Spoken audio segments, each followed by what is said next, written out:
안녕하세요. 제가 지난 몇 주는 이곳에서 축구 심판하느라고 정신없이 바빴습니다.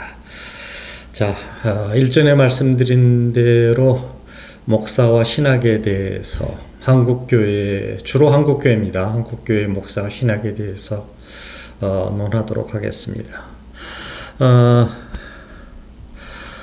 제가 한국교회 다닐 때 그때 목사가 그 설교를 할 때 교회에는 꼭 지켜져야 할 것이 있는데 성경 말씀하고 교회 헌법이다. 그래서 교회 헌법이 꼭 지켜져야 하는 절대적인 것이라고 얘기를 하더라고요. 뭐 성경은 절대적으로 맞는 것이고, 그래서 교회 헌법이 도대체 뭐냐라고 그때 뭐 그렇게 얘기하니까 그렇게 믿고 넘어갔는데, 여기 와서 보니까 그 교회 헌법이라는 것, 뭐 전문은 다 보지는 못했지만 그 예수교 장로교회 총회 헌법의 제24조가 목사에 대해서 헌법에 나와 있더라고요. 여러분들이 한번 그 구글링을 해서 한번 찾아보세요. 합동 측과 장로교회니까 합동 측과 개혁 측의 총회 헌법이 있는데, 둘 다 24조의 목사의 의의가 있는데, 그것을 목사의 의의를 들여다보니까 한국 목사들의 행태가 이해가 되더라고요. 뭐 다른 교단의 것은 보지는 않았습니다만은 한번 보세요. 보면 거의 절대적인 존재로 규정을 해놨더라고요. 그래서 참 그런 것이 목사라고 생각하는 사람들이 있는 한 한국 교회가 과연 발전이 있겠나 하는 생각은 많이 합니다. 얼마 전에 이제 문제가 무슨 목사가 문제를 일으켰지요. 뭐 대통령 영부인의 뭐 명품백. 이 사람이 1954년생이에요. 저하고 나이가 비슷하니까 저는 목사라 부르지 않고 그 사람이라고 부르도록 하겠습니다. 그 사람이 서울신학대학교 신학과하고 신학대학원을 졸업했어요. 그리고 이제 뭐 그 후에 미국 풀러신학교에서 선교 뭐 박사를 받았고, 근데 저희 이 나이대에 저는 사실 그런 대학이 있는지조차 몰랐어요. 그게 그때 4년제 정규 과정의 대학인지 아닌지 뭐 그건 모르겠지만 그런 대학이 있는지도 몰랐어요. 저희 나이대에 그때 4년제 정규 과정에 들어갈 수 있는 사람은 7%가 채 안 됐다고 그래요. 그런데 이제 뭐 그런데 신학교를 가가지고 뭐 신학과를 졸업하고 대학원을 나오고,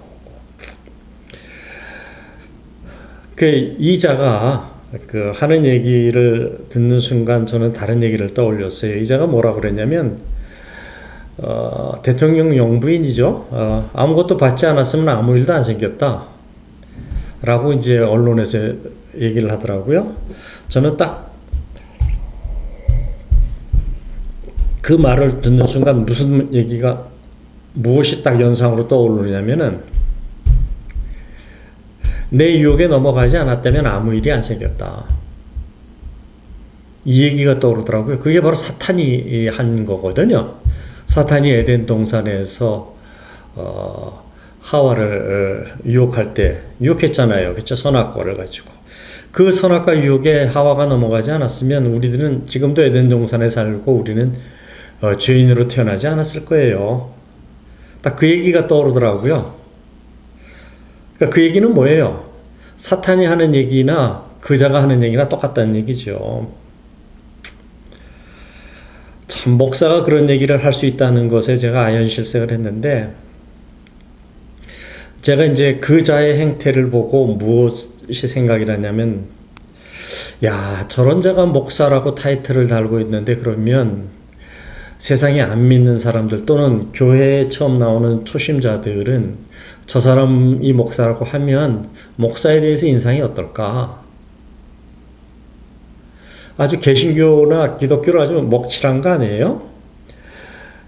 예수님이 이런 말씀을 하셨어요. 무서운 말씀을 잘 안 하셨는데 이런 말씀을 하셨어요. 이 작은 사람 가운데 하나라도 걸려 넘어지게 하는 사람은 누구라도 차라리 그 목에 큰 맷돌을 달고 깊은 바다에 빠지는 것이 낫다. 다른 사람을 시험에 들게 하고 또 넘어지게 하면 차라리 죽는 게 낫다라는 얘기죠. 그러고 이제 예수님이 하시는 얘기가 걸려 넘어지게 하는 일이 없을 수는 없으나 이 세상에 있다라는 얘기예요. 그렇죠? 사탄이 활동을 하고 있기 때문에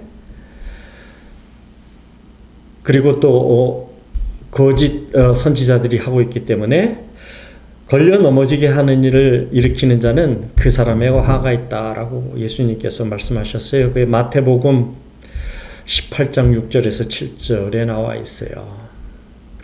그자가 하는 행태를 보고 시험에 들게 하거나 교회에 대해서 불신을 하게 하면 글쎄 그자가 목사가 맞을까요? 그자가 크리스찬이 맞을까요? 저는 아니라고 생각이 됩니다. 그런 사람이 많다라는 거예요. 예를 들자면은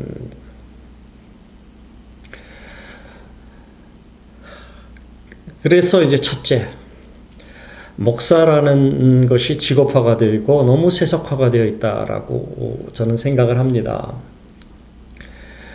너무 쉽게 목사가 돼요. 신학에 대한 지식도 부족하고 아까 그자가 다른 사람들을 이렇게 시험에 들게 하거나 불신에 빠지게 하면은 어떻다라는 것이 나와 있었죠. 야고보서 3장 1절에 이런 말씀이 있어요. 여러분이 선생이 되려 하면은 많아서는 안 됩니다. 여러분이 아는 대로 가르치는 사람인 우리가 더 큰 심판을 받을 것입니다. 라고 되어 있어요. 여기서 선생이 되려 하는 사람이 많아서는 안 된다. 많아서라는 얘기는 원어로는 플로이입니다. 이게 이제 신약 성경에 이 플로이라는 단어가 361번 반복해서 신약에 쓰여 있어요.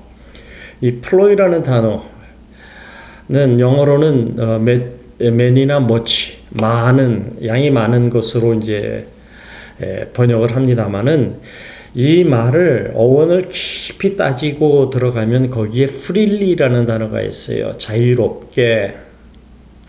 그러니까 이 얘기는 뭐냐면은 이 freely라는 단어가 있는 이 말을 뭐냐면 선생이 되려고 하는 사람들은 자유롭게 많이 해서는 안 된다라는 얘기예요. 자기 뜻대로 자유롭게 하지 말라라는 거예요. 그러면 이 야고보서 3장 1절이 얘기하는 것은 뭐예요? 선생이 되려고 하는 자, 지금으로 얘기하면 목사죠? 콜링을 받은 자, 부름을 받은 자가 성경을 조심해서 가르치라라는 얘기를 하고 있지요. 그런데 그렇지 않은 사람들이 너무 한국 목사 중에 많아요. 너무 쉽게 되고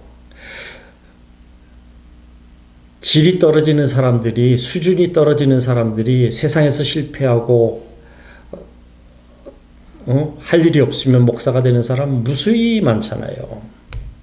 그 다음에 이제 이 얘기하고 두 번째 얘기가 같이 물려있긴 한데 두 번째로 신학이 세상에서 제일 어려운 학문이에요. 제가 일전에 얘기했잖아요. 성경이 세상에서 제일 어렵다고. 제가 이제 뒤에 가서 설명을 하겠지만 성경은 언어가 물려 있어요. 원어 성경이 보면 히브리어, 아람어, 코인의 그리크. 그 중에 히브리어는 사라진 언어예요. 1000년간. 그래서 무진장 어려워요. 그 다음에 이 어려운 언어가 성경에 물려 있고 또 하나는 이게 역사와 깊은 연관이 되어 있고 뛸래야 뛸 수 없는 깊은 연관이 되어 있고 과학이 물려 있는 신학이고 문학이 걸려 있는 신학이에요. 그 외에도 여러 가지가 이 성경 안에 다 집약이 되어 있어요. 제가 하나하나 그것을 설명을 말씀드리겠지만 1900년대까지 고민이 있었어요. 사람들이 뭐 천주교 사람들은 고민이 없었으니까 그 사람들은 그 불가드 성경을 보고 했으니까 고민이 없는데 이 기독교는 고민이 많았던 게 과연 우리가 보는 성경이 이게 원전 성경이 맞느냐라는 그 고민이 많았는데 지금 우리가 보고 있는 이 바이블 히브리어 슈투트가르트 BHAS라는 것은 원전이 레닌그라드 코텍스에서 나왔어요. 이 레닌그라드 코텍스는 1800년에 카이로에서 발간이 된 성경이고요. 이게 어떤 경로인지 모르지만 러시아 국립박물관에 1863년에 이 원본이 보관이 되어 있습니다. 그게 레닌그라드 코텍스예요. 그러니까 이 세상에 존재하는 코텍스가 두 개가 있는데 하나가 레닌그라드 코텍스고 또 하나가 알레포 코텍스인데 알레포 코텍스는 1958년에 발견이 돼갖고 40%의 구약이 손상이 되어 있어요. 그러니까 온전한 형태로 남아있는 것은 레닌그라드 코텍스밖에 없다라는 얘기죠. 그런데 이 레닌그라드 코텍스가 정확히 맞느냐라는 것에 대한 고민이 무진장 많았어요. 그동안. 왜냐하면 외경도 나오고 외경도 있고 막 그러니까 이게 도대체 뭐가 옳은 성경이냐에 대한 고민이 기독교는 많았는데 천주교는 없었어요. 그래서 아무튼 그것을 백업을 하는 게 뭐냐면은 셉투전트 성경 기원전 3세기에 그 알렉산드리아에서 번역이 됐던 그 그리고로 번역이 됐던 셉투전트 성경과 보니까 상당히 같고 그래도 이제 그게 원전 성경 원어 말씀 자체가 아니니까 고민이 많았는데 이게 1946년도에 쿰난 동굴에서 양치기 소년이 양을 찾다가 동굴이 저 위에 있는데 돌을 던졌는데 그게 안에 들어가 가지고 그러니까 양이 있으면 그래서 양이 우는 소리가 나면은 이제 양을 가서 찾아오면 되니까 이 동굴을 다 들어갈 수가 없으니까 돌을 던졌는데 그 중에 한 군데서 쨍그랑하고 항아리 깨지는 소리가 났어요. 그래서 이 목동이 가가지고 보니까 그 안에 스크립트가 롤이 이렇게 스크롤이 있었어요. 그게 이제 세상에 나오게 된 게 그게 이제 사해사본이라고 하는 또 다른 말로 쿰난 사본이라고 하는 것이 발견이 됐죠. 그게 발견이 되니까 그 다음부터는 언어학자하고 고고학자하고 과학자들이 그 쿰난에 있는 동굴을 다 뒤집니다. 뒤져가지고 이제 그 성경 원본을 찾게 되는데 그게 이제 예수님 당시에 기원전 0년경에 쓰여진 그 쿰난 사본들이 거기서 발견이 됩니다. 거기에서 발견이 된 그 성경들이 보면은 이제 누가 썼느냐면은 지금 설에 의하면은 금욕주의자인 에세네파 바리새인파가 있고 열심당원이 있고 젤롯이라는 열심당원이 있고 에세네파가 있고 뭐 그랬거든요. 그 중에 이제 한 금욕주인 에세네파가 거기 살았을 것이다 라는 설이 있고 또 하나는 사독의 후손들이 살았을 것이다 라는 그 자독하이라고 하는데 에스겔서 44장 5절에서 15절 사이에 나오는 그 자독의 후손들이 살았을 확률이 있다라는 그 사람들이 거기에 이제 은거에서 살았기서 그 성경을 썼기 때문에 그게 이제 발견이 돼가지고 이 원본 성경이 이제 완전히 확정이 됐어요. 그러니까 그때서야 과학적으로 확인이 되니까 이제 캐톨릭이 성경을 바꾸기 시작해요. 자기네도 이제 원전 성경을 보기 시작하고 그 전까지는 그러니까 20세기 전까지는 거들떠보지도 않던 천주교회가 이제 기독교의 성경에 주의를 하게 돼서 성경이 바뀌기 시작한다고요. 그 사람들도. 아무튼 그런 원어의 문제가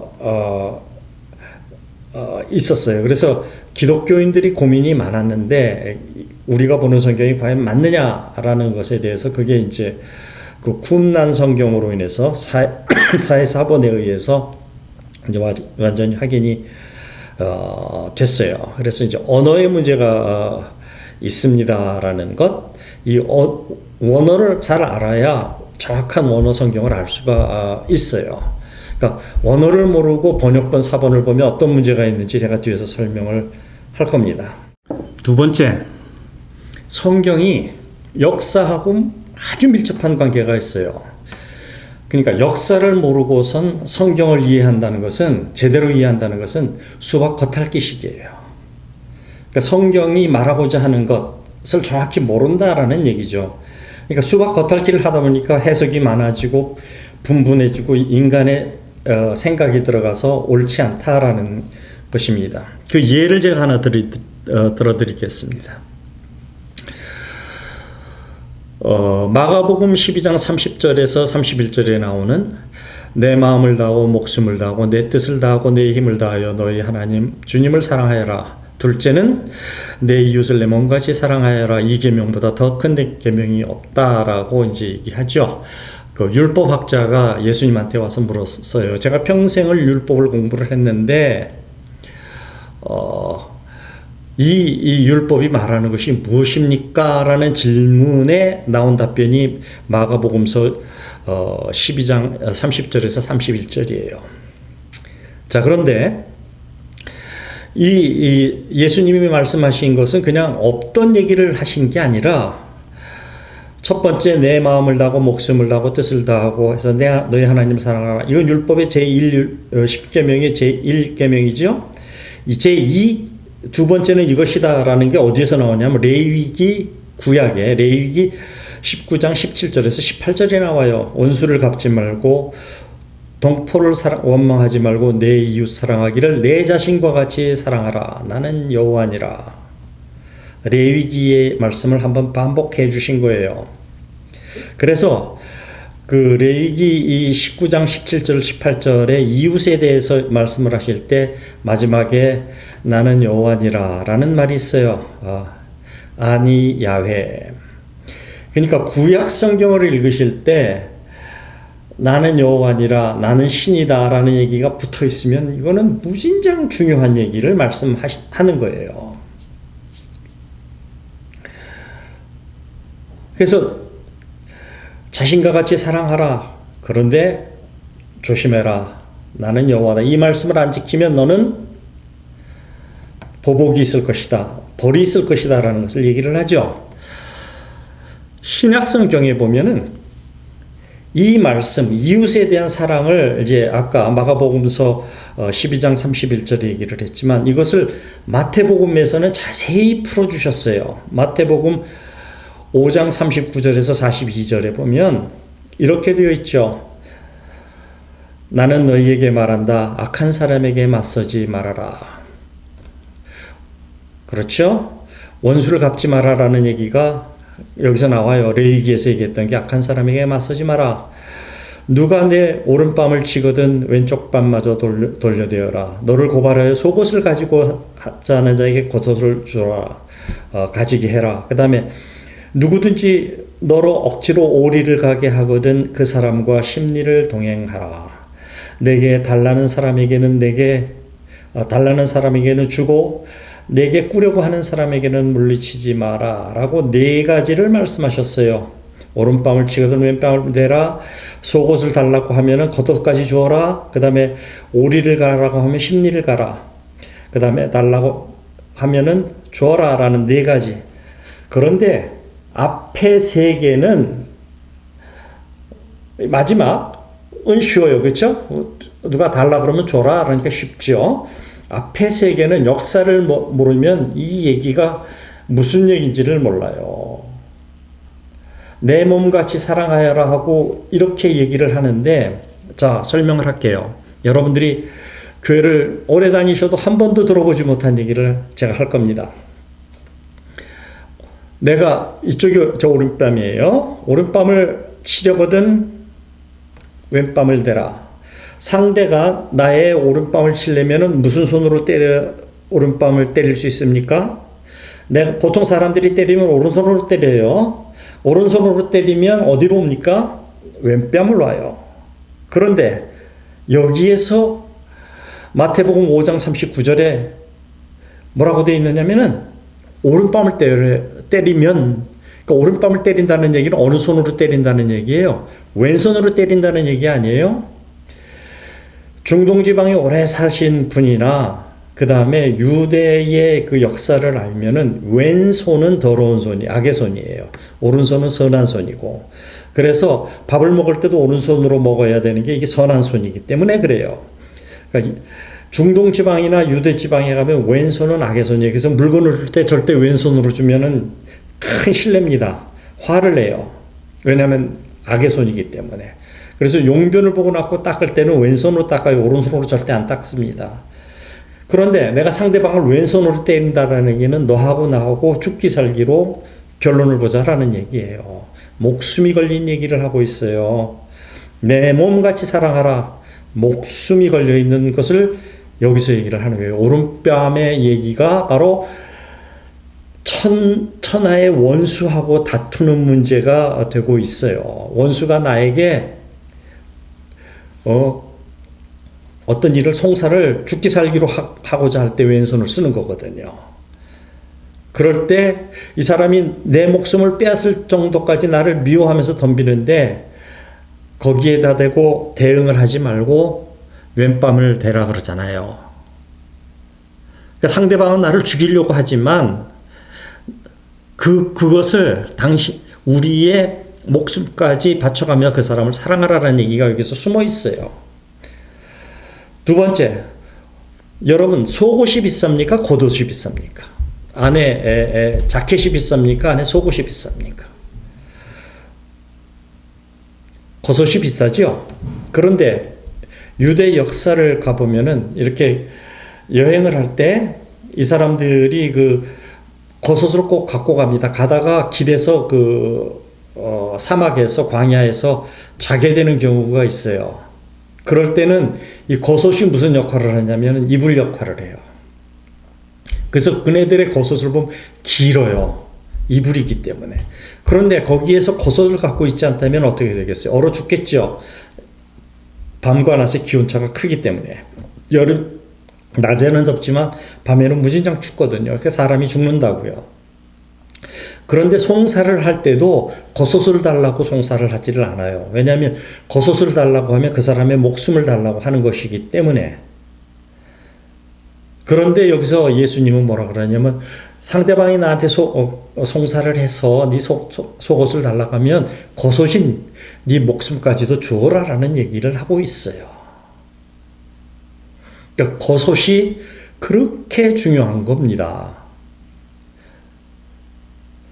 그 다음에 세 번째로 누가 너를 억지로 오리를 가게 하거든 그 사람과 심리를 동행하고, 오리 심리는 다시 설명을 하겠습니다. 이것은 번역이 상당히 잘못된 번역이에요.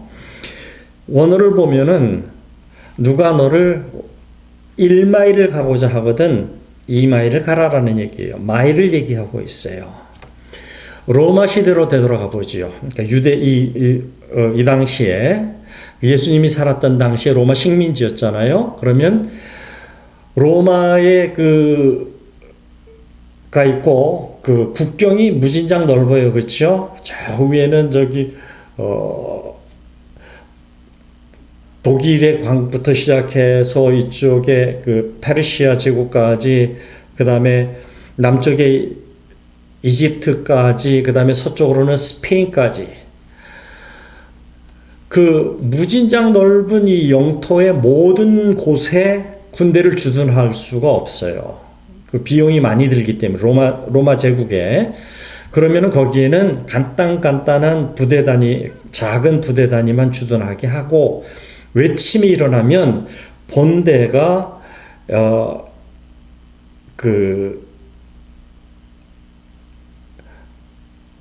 이태리 본대에서 이태리에 그 로마 있는 거기에서 이태리에서 그 본대가 갑니다. 그런데 모든 길은 로마로 통하다고 하잖아요. 그거를 이제 가도라고 부르는데, 여러분들이 이태리에 가셔서 그 여행을 해보시면 알지만은, 그 성지순례를 해보시면 알지만, 아피아 가도라는 가도가 있어요. 그게 이제 고속도로거든요. 그런 도로가 전국에 다 뚫려 있어요. 그래서 모든 길은 로마로 통한다고 하잖아요. 그 길이, 왜냐하면 본대가 그 고속도로를 통해서 빨리 그 변방에 전쟁 나는 곳까지 투입할 수 있어요. 강력한 로마 본대가. 그런데 이 로마군이 이제 이동을 할 때, 본대가 이동을 할 때 어떻게 되냐면, 로마군은 자기 개인 장비를 다 본인들이 갖고 있어요. 그 본인들의 장비, 군장을 다 지고 이제 이동을 하게 되거든요. 이제 뭐 식량 같은 것은 따로 있지만, 본인들의 어떤 병기라든지 옷이라든지 침구라든지 이런 건 다 짊어지고 간다고요. 그러니까 이 군장이 무진장 무거워요. 그래서 로마법에 어떻게 되어 있느냐면은, 그러니까 워낙 빠른 속도로 가야 되니까, 갈 때 옆에 사람이, 민간인이 있으면 그 민간인을 붙들어다가 내 군장을 메고 따라가게 해요. 그런데 이 로마법에 1마일까지 그 사람을 부려먹을 수가 있어요. 그러니까 1마일을 가고 난 후에는 사람을 바꿔야 돼요. 그 사람이 또 지치니까. 그래서 여러분들이 영어에 보면 마일스톤이라는 얘기를 들어봤죠? 마일스톤. 그게 바로 거기서 나와요. 그 가도마다, 아피아면 아피오 가도마다 1마일마다 마일스톤이 있는 거예요. 그러니까 그 마일스톤을 보고 1마일이 됐으면 사람을 바꾸고 그러면서 가요.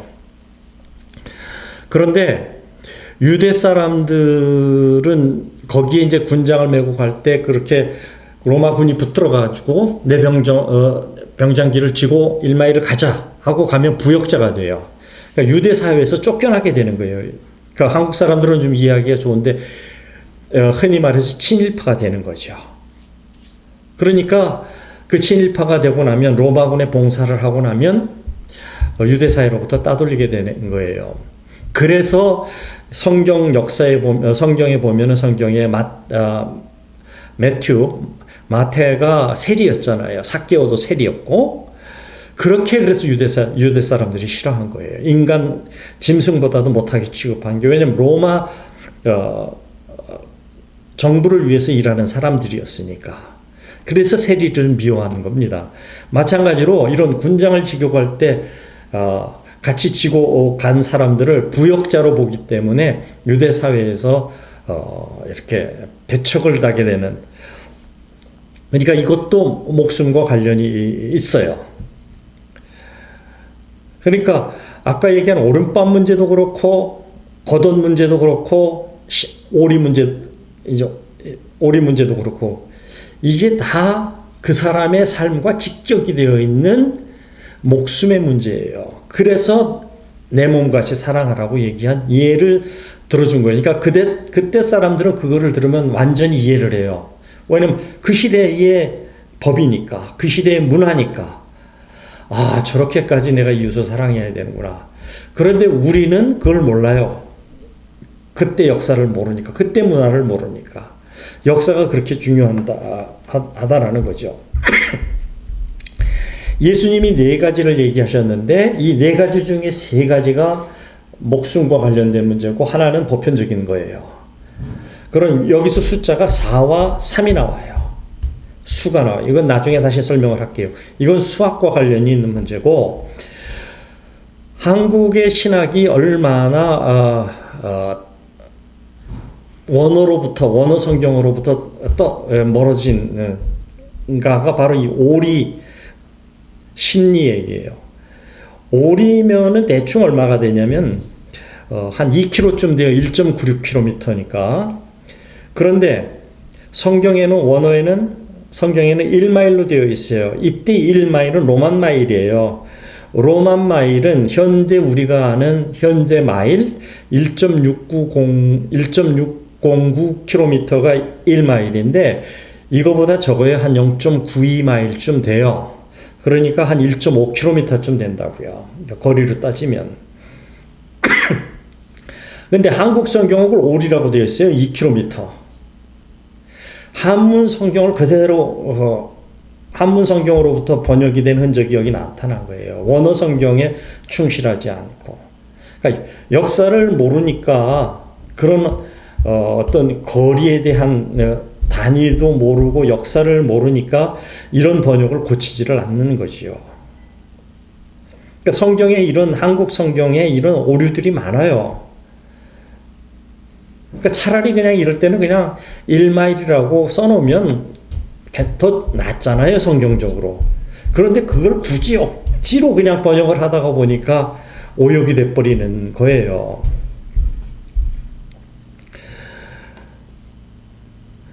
그 다음에 이제 제가 얘기하고 있는 것은 이 역사와 이렇게 성경 한 구절에 보면 역사와 이렇게 밀접한 관계가 있습니다라는 것을 제가 말씀을 드렸어요. 자, 세 번째로 제가 이제 역사 문제를 얘기를 했죠. 이해를 하셨죠? 원어 문제를 이제 얘기를 할게요.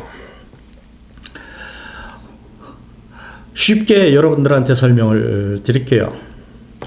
원어 성경은 번역 성경은 무오류가 아니에요. 오류가 있어요. 아마 제가 위에서 이미 얘기했잖아요. 오리 문제, 오리로 번역한 것. 그러니까 원어 성경만이 무오류예요. 번역 성경은 오류가 있어요. 그러니까 그게 잘못되어 있고요. 그러니까 그래서 원어를 알아야 정확히 성경을 설명할 수 있다라는 얘기죠. 자, 여러분들이 이해하기 쉽게 원어 문제를 얘기를 하죠. 마태복음 27장 46절에 보면은 예수님께서 십자가에 못 박혀 달렸을 때 네 번째 하신 말씀이 엘리 엘리 라막 사막단이에요. 근데 이게 마가복음 15장 34절로 넘어가면 여기는 엘로이 엘로이 레마 사막단이로 나와 있어요. 여러분들이 잘 보시면 한국말로 그 원어라고 쓰여 있는데 달라요. 둘 다 뜻은 공이 나의 하나님 어찌하여 나를 버리십니까? 라는 얘기예요.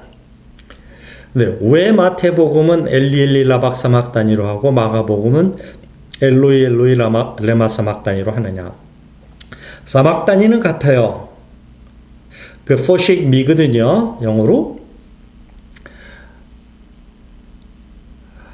그런데 엘리가 마태복음은 엘리, 마가복음은 엘로이, 그 다음에 마태복음은 라마, 마가복음은 레마 이렇게 되어 있거든요.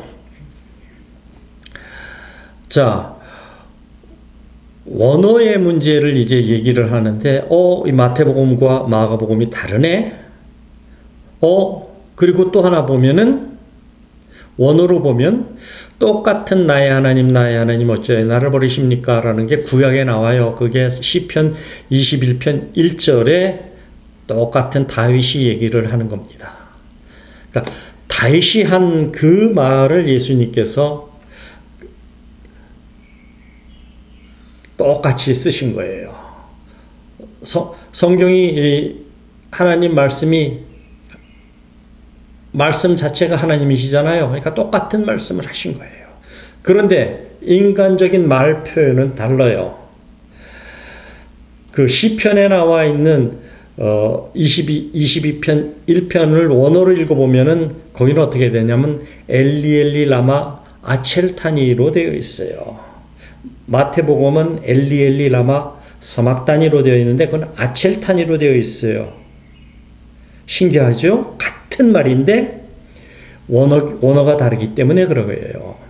자, 예수님 살아 당시 시절로 우리가 돌아가죠. 예수님 살아 당시 때 유대인들, 보편적인 유대인들이 썼던 표준어가 무엇일까요? 여러분들이 교회 다니면서 목사한테 그런 설교 들어봤나요? 어느 언어를 썼는지? 아람어를 썼습니다. 보편적인 사람들은 아람어를 썼어요. 예수님 당시로 돌아간 거예요. 그러면 히브리어 얘기하는데 히브리어가 아니네. 예, 히브리어가 아니에요. 히브리어는 율법으로 남아있는 언어로서 예수님 당시에는 성스러운 직업만 갖고 있던 사람들이 쓰던 언어가 히브리어예요. 보편적으로 아람어를 썼어요.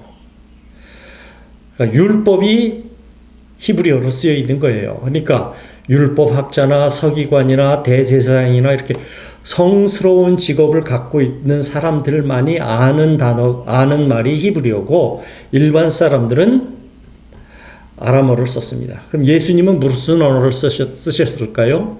아람어를 쓰셨어요. 근데 예수님은 히브리어도 아셨어요. 그래서 회당 가서 히브리어를 보시고 아람어로 설교를 하셨거든요. 그러니까 예수님이 여러분들이 생각하시는 그런 사회 밑바닥의 그런 계층의 사람이 아니에요. 그건 역사를 모르는 사람들이 하는 얘기예요. 일반 사람들은 히브리어를 모르지만 예수님은 히브리어를 아셨거든요. 그러니까 상당히 예수님은 어떤 지적 수준의 그 사회에서도 올라 있었던 분입니다. 그런 얘기는 제가 또 다시 얘기를 하겠지만, 자, 돌아가서 왜 마태복음과 마가복음이 다르냐? 마태는 세리예요. 따라다니면서 예수님이 하시는 말씀을 그대로 적었던 사람이고, 마가는 아니에요. 예수님의 제자가 아니었어요. 그러니까 전에 들은 얘기예요. 그런데 예수님께서 십자가에서 아람어로 엘리 라마 사박다니라는 아람어를 얘기했는데, 마태는 그걸 그대로 적었는데, 마가는 그것을 듣고 전원이 되다가 보니까 말이 조금씩 바뀌는 거예요. 그러니까 이 사람들이 쓴 얘기는 뭐예요? 이거는 그리스어로 썼잖아요. 그러니까 예수님의 아람어를 듣고 그리스어를 쓰다가 보니까 그 발음의 차이에 의해서 약간 발음이 달라진 거예요. 그러니까 언어의 문제가 있는 거예요. 그러니까 이해를 하셨지요? 예수님은 아람어를 쓰셨고 마태나 마가는 그것을 듣고 그 당시의 표준어인, 세계 표준어인, 지금으로 얘기하면 영어와 같은 그리스어로 썼기 때문에 그 표현이 약간 바뀐 겁니다. 그래서 원어 성경을 보면은 정확히 보면 달라요. 그 다음에 히브리어 성경을 보면 또 달라요. 그 마태복음이 가깝게 되어 있어요. 엘리 라마까지는 같아요. 그건 히브리어하고 아람어하고 같거든요. 포쉐잉미 하는 것은 아람어에서는 사박다니인데 그 히브리어로 가면 아첼타니예요. 그러니까 여러분이 이게 조금 눈치를 채셨을 텐데 사박다니, 아첼타니 끝이 이나 니로 끝나잖아요. 그게 뭐냐면은 문법은 같아요. 문법은 같은데 발음이 다르는 거예요. 이가 끝에 아람어나 히브리어에 이가 붙어 있으면 누구냐면 나예요. 미. 아예 나를 뜻하는 겁니다. 그래서 엘리 하면 엘이 하나님이시고 리가 붙어 있잖아요. 그죠? 아까 사박다니 이가 제가 아이라 그랬잖아요. 미. 그래서 엘 하나님 이 마이 갓. 그래서 마이 갓 나의 하나님이 되는 거예요. 이해하셨죠? 그게 이제 히브리어나 아람어의 문법이 그렇게 되어 있습니다. 그 다음에 원어를 제대로 모르니까 한국의 이제 신학이 그런 것도 제대로 설명을 못하지만 또 하나 아까 얘기한 오리 심리의 문제도 번역이 잘못됐다고 얘기하는데 또 번역이 잘못된 걸 하나를 말씀드리면 원어를 그렇게 이제 깊이 모른다라는 거죠.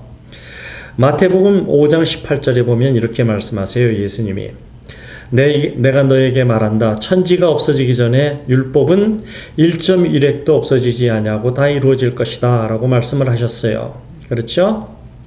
한국 성경에 그 율법은 여기서 토라를 얘기합니다. 토라는 1.1획도 없어지지 아니하고 다 이루어질 것이다. 그런데 히브리어는 자음 문자예요. 모음이 없어요. 또 히브리어에는 점이 없어요. 그러니까 여러분들이 이제 지금 이제 이렇게 BHS 성경을 보면 여기는 이제 점이 나오거든요. 그건 마소렛 언어로서 히브리어의 마소렛 발음을 집어넣어서 표기를 하다 보니까 이제 점이 나타나는데, 예수님이 말씀하시는 예수님 당시의 율법에는 자음이기 때문에 점이 없어요. 마소렛이 서기 3세기부터 8세기 사이에 마소렛이 추가가 됐기 때문에, 그래서 점이 없습니다. 그런데 한국 성경에 점이라고 되어 있어요. 오역이죠. 잘못 번역한 거죠. 언어를 모르는. 그러니까 얼핏 보기에는 이렇게 레닌그라드 코텍스나 이렇게 BHS에 보면 점이 있으니까 점이 있을 것이다라고 생각을 할 수 있지만, 원어를 모르기 때문에 그런 얘기를 해요. 점이 없다고요. 그러면 영어 성경에는, 또 원어 성경에는 어떻게 되어 있느냐면은 점이 아니고 가장 작은 문자, the smallest letter라고 되어 있어요. 그 다음에 1획, 한번 휙 쓰는 거. 이게 무엇을 얘기하냐면 율법은 히브리어로 쓰여져 있어요. 1획은 레시라는 히브리어의 레시라는 이렇게 기역자 비슷하게 쓰는 게 있어요. 구부려서 씁니다. 이렇게 딱 직각으로 쓰지 않고, 직각으로 쓰면 이거는 다른 문자예요. 이거는 드 발음을 내는 문자이기 때문에 이 달레트라는 이렇게 쓰면 달레트가 되고, 이렇게 구부려 쓰면 레시가 되는데, 요 레시를 얘기하는 게 한 획. 그 다음에 점은 요게 레시예요. 이렇게 쓰는 요드라는 게 있어요. 작은 것, 가장 작은 문자 요드를 얘기하는 거예요. 요드, 레시. 그러니까 예수님이 얘기하시는 말씀이 뭐냐면, 가장 작은 문자라는 것은 요드를 얘기하는 거예요. 그 다음에 한 획은 레시를 얘기하는 거예요.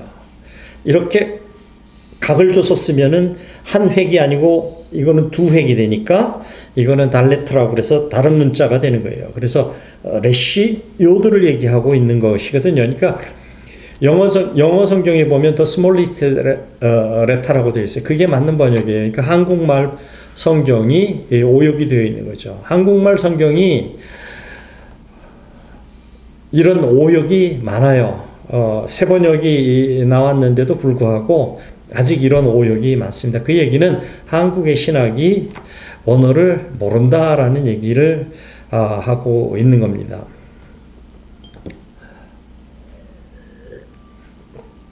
자, 이제 과학에 대해서 말씀을 드리겠습니다. 성경은 얘기한 언어의 문제가 있고, 역사를 알아야 되고, 원어를 알아야 되고, 그 다음에 이제 과학을 알아야 된다라는 것을 얘기를 하고자 합니다.